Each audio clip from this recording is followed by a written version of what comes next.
L'électricité ne tue pas toujours. Quand elle tue, c'est pour une raison bien particulière. Ce n'est pas la tension qui tue, c'est plutôt le courant. Enfin, pour être plus précis, c'est la tension qui envoie le courant. Donc c'est le courant qui tue s'il y a suffisamment de tension. Imagine un peu la tension comme un pistolet et le courant comme les balles. Un pistolet sans balles ne peut pas tuer et des balles toutes seules ne peuvent pas tuer non plus. Mais c'est la balle qui est dangereuse réellement dans le pistolet. Ce n'est pas le pistolet, mais on a besoin du pistolet pour envoyer la balle. L'électricité devient dangereuse quand le courant traverse le corps.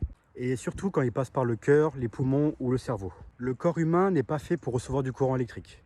En effet, nos corps sont composés entre 60 et 80% d'eau. Donc si tu fais passer du courant dans de l'eau, ça boue. Imagine ce que ça fait avec un cœur ou tes poumons.